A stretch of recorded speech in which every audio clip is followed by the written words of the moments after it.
Bonjour à tous et bienvenue dans Un livre dans l'oreille.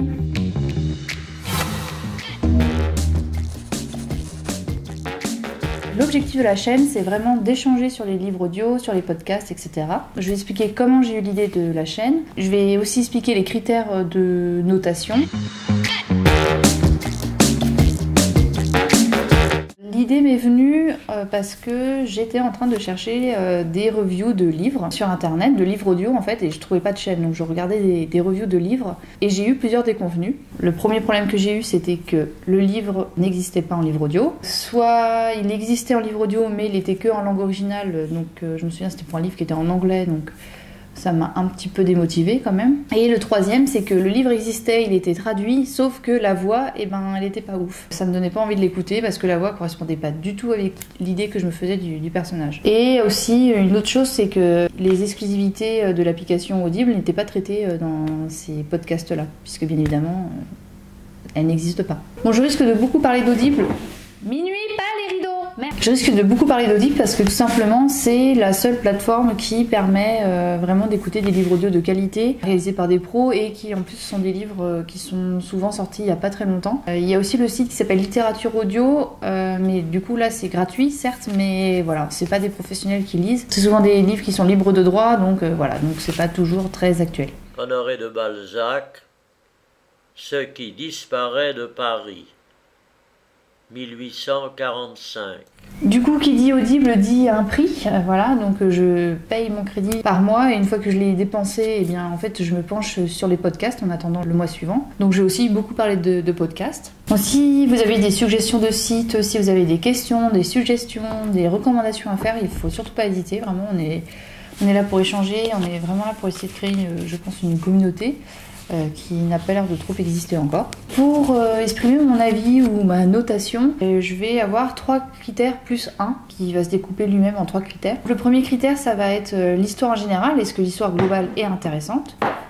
Ensuite, Ensuite, on va voir par rapport à l'écriture si c'est bien écrit, si les tournures de phrases sont jolies, si voilà, il y a des choses qui sortent de l'ordinaire, tout ça. Le troisième, ça va être au niveau de la voix. On va voir si la voix est agréable à écouter, si elle est bien jouée, si elle correspond bien au personnage, tout ça. Le quatrième critère, qui en contient 3, c'est au niveau du taux de concentration exigé, parce que bien souvent, lorsqu'on écoute un livre audio, on est souvent en train de faire autre chose, entre le ménage, conduire la voiture, promener le chien, tout ça, quoi. Être aux toilettes aussi.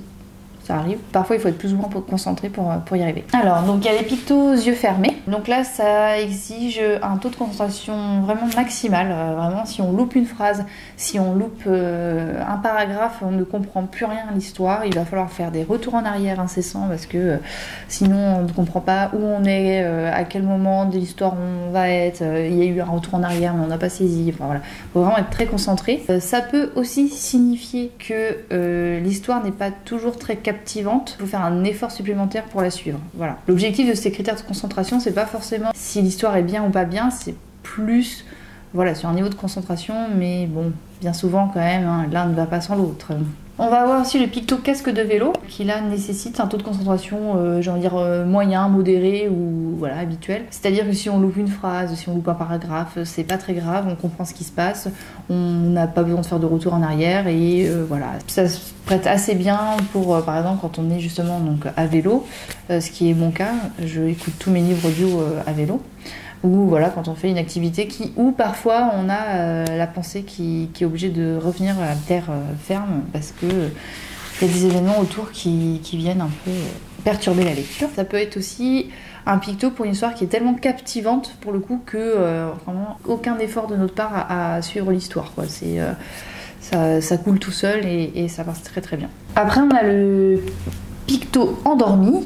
Là, c'est quand en gros on peut louper des chapitres entiers. Voilà, hein, c'est le soir avant de s'endormir, on se réveille le lendemain matin, le livre audio ne s'est pas arrêté. Eh bien, c'est pas grave, on peut reprendre, il ne s'est pas passé grand chose de nouveau. Donc voilà, c'est vraiment le livre Bonne Nuit ou le livre chiant aussi, ça peut être aussi le cas. Dernière chose, quand je vais faire un spoiler, donc je ne sais pas dire ce mot, donc vous pouvez tout à fait vous moquer de moi, il va y avoir le picto spoiler qui va arriver.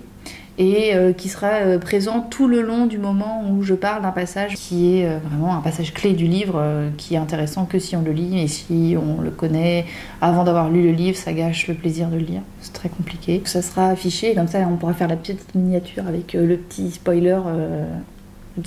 Comme ça, on ne sera pas spoilé. Donc voilà, je crois que j'ai tout dit, et voilà, à bientôt pour des prochaines reviews.